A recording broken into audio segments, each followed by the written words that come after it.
여러분 안녕하세요. 수의사 윤쌤입니다.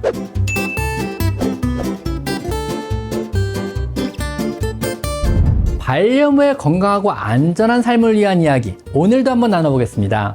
고양이에게 응급 상황이 생기면요, 어떻게 해야 할까요?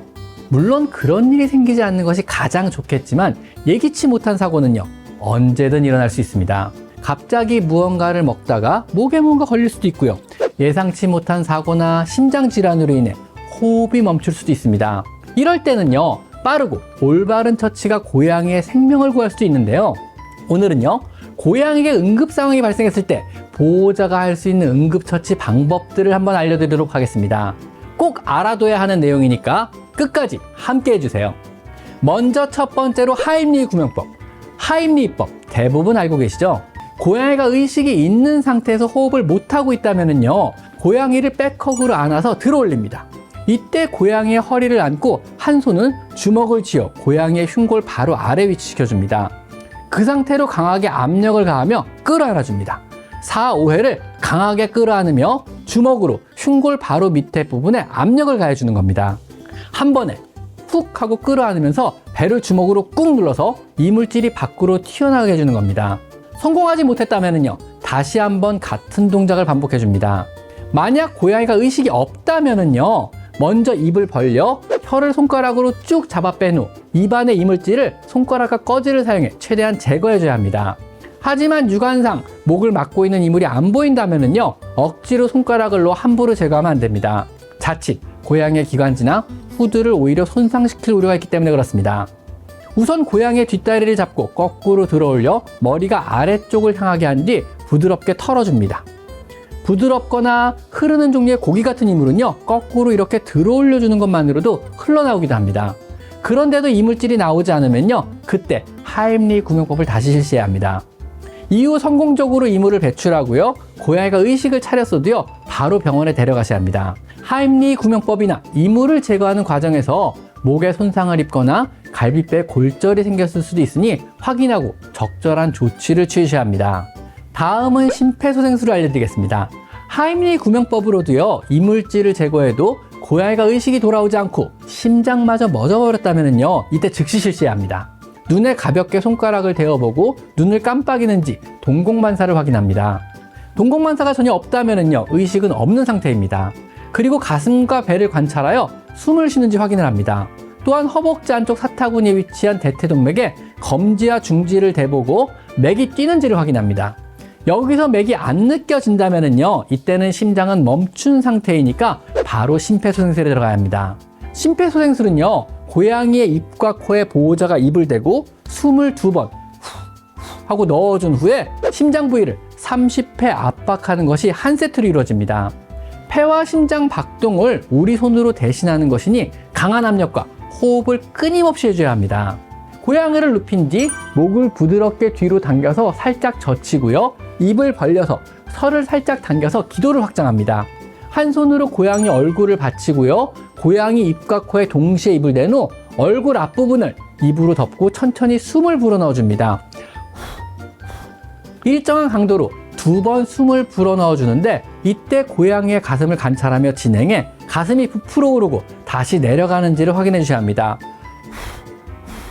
다시 흉부를 30회 압박하기 시작합니다. 흔히 알고 계시는 양손 깍지를 껴서 혹은 손바닥 전체를 하는 흉부 압박법은요, 사람이나 혹은 커다란 강아지에게 유용한 방법입니다.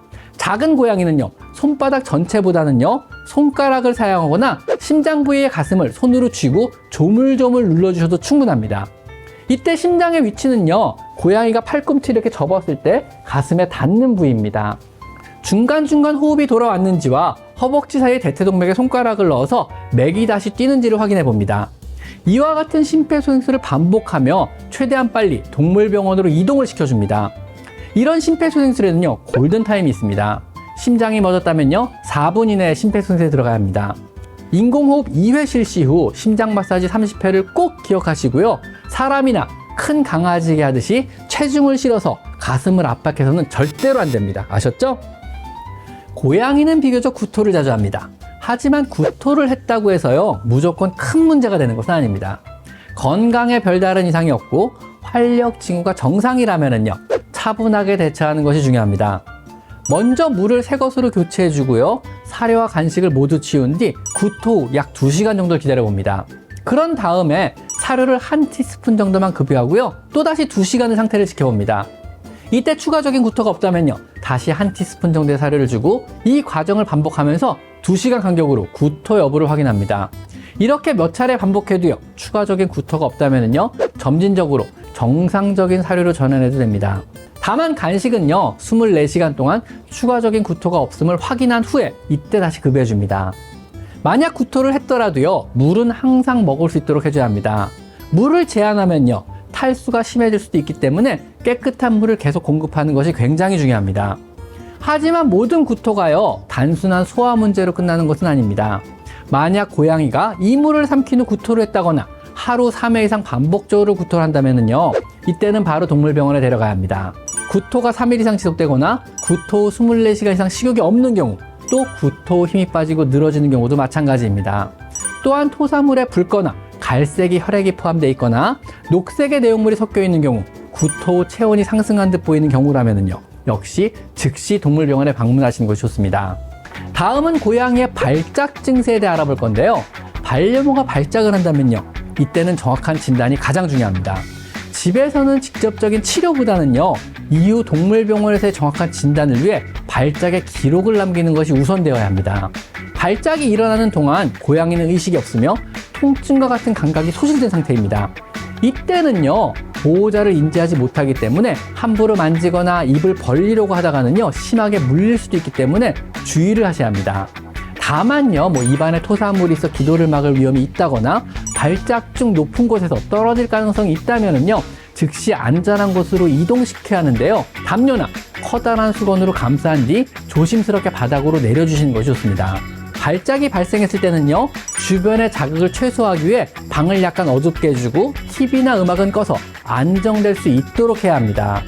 또한 만지거나 주물러서는 절대로 안 됩니다. 발작이 멈춘 뒤에는요. 몇 초 만에 정상 상태로 돌아왔는지까지 같이 확인해 기록하는 것도 좋습니다.